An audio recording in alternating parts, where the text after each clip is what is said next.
Good evening friends. 40 বছর বয়স্ক ভদ্র মহিলা, উনি 8-10 দিন আগে আমার কাছে এসেছিলেন। মেন সমস্যা ছিল পেন ইন দ্য ব্রেস্ট। দুটো ব্রেস্টেই সাংঘাতিক ব্যথা যন্ত্রণা এবং ফুলে গেছিলো এবং ব্রেস্টটা খুব শক্ত হয়েছিল। তো তুমি তো আমার কাছে এই সমস্যার জন্য এসেছিলে নাকি, বলো? হ্যাঁ। আচ্ছা, আমার কাছে আসার আগে কোথায় ওষুধ খেয়েছিলে? কোথাও খাইনি, আগেও আপনার কাছে খেয়েছিলাম, অনেকদিন বন্ধ ছিল। না, এইবারে যে ব্যথাটা হয়েছিল এটার জন্য অন্য কোথাও ওষুধ খেয়েছিলে? না, কোথাও খাওনি? না। এইখানে প্রথম? আচ্ছা, তাহলে ব্রেস্টে পেন এটা হচ্ছে মেন্সের আগে বেশি হয়, মাসিক খোলার আগে বেশি হয়। তারপরে মেন্সটা যখন ফ্লো হয়ে যায় তখন ব্যথাটা কমে যায়। আচ্ছা, তো এই সমস্যার জন্য আমার কাছে এসেছিল। এইটা হচ্ছে মেন প্রবলেম। এছাড়া ওর পাস হিস্ট্রিতে একটা ইউরিনারি ট্র্যাক্ট ইনফেকশন ছিল, জন্ডিস হয়েছিল, সাপ্রেশন অফ স্কিন ডিজিজ আছে। Family history, father suffer from tuberculosis and Son suffer from tuberculosis. গরম বেশি, স্নান করতে খুব একটা পছন্দ নয়, সহজে সর্দি কাশি লাগে। খাবার দাবারের মধ্যে মাছ খেতে পছন্দ করে, লবণ খেতে পছন্দ করে। আচ্ছা, তোমার পায়খানা রোজ হতো না, 2 দিন 3 দিন ছাড়া ছাড়া হতো। এখন কি পায়খানা রোজ হচ্ছে? এখন পায়খানাটাও রোজ হচ্ছে। আচ্ছা, তাহলে স্টুল রেগুলার হচ্ছে, আগে ইরেগুলার ছিল, কনস্টিপেশন ছিল।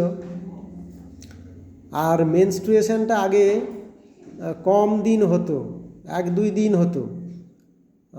এইবারে ওষুধটা খাওয়ার পরে মেন্সটা বেড়েছে, 3 দিন হয়েছে, তাই তো? আচ্ছা, তাহলে যেহেতু একটা ফিমেল রিলেটেড ডিজিজ, তো মুখটা আমি দেখাচ্ছি না, মুখটা না দেখিয়ে আমি পেশেন্টের বক্তব্য নিলাম এবং এই সমস্ত সিমটমসগুলোর উপরে একে আমি ফাইটোলক্কা 30 কয়েকটা ডোজ দিয়েছিলাম। ফাইটোলক্কা কেন? এখন আমরা যদি কেন্ট রেপার্টরি দেখি, তো কেন্ট রেপার্টরি আমাদের দেখতে হবে চেস্ট, চ্যাপ্টার হচ্ছে চেস্ট পেন, পেন হচ্ছে Mamy, chest pain Mamy, menses before, menses during. তাহলে মেন্সেস বিফোর অনেকগুলো ওষুধ আছে, মেন্সেস ডিউরিং ফাইটোলক্কা আছে। এবং এই ফাইটোলক্কা দেওয়ার পরে পেশেন্ট এখন কেমন আছে তার বক্তব্য আমরা শুনব। তোমাকে যে একবার ওষুধ দিয়েছি, এই ওষুধ একবারের খাওয়ার পরে এখন তুমি কতটা উপকার পেয়েছো? অনেকটাই উপকার পেয়েছি, মানে 100% থেকে 75% কমে গেছে। আচ্ছা, 100 ভাগের মধ্যে 75 ভাগ কমে গেছে, 25 ভাগ মতো আছে। তো এই 25 ভাগ আছে, তো এটা আরও কয়েকবার ওষুধ দিলে আশা করি সম্পূর্ণ ভালো করতে পারবো, সম্পূর্ণ ভালো হয়ে যাবে।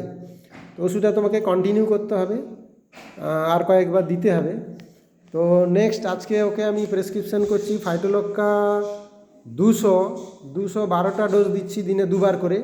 কারণ এখনও শক্ত ভাবটা রয়েছে, অনেকটাই কমে গেছে কিন্তু তাও শক্ত ভাবটা আছে, শক্ত ভাবটা আছে। তো সেই জন্য ফাইটোলক্কা হায়ার পোটেন্সি 212টা ডোজ দিচ্ছি। এরপরে 1M 10M এইভাবে দিলে আশা করি সম্পূর্ণ সেরে যাবে।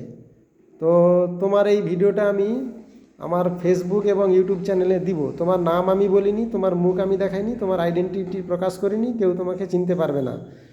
তোমার কোনো আপত্তি নেই তো? ঠিক আছে, ধন্যবাদ।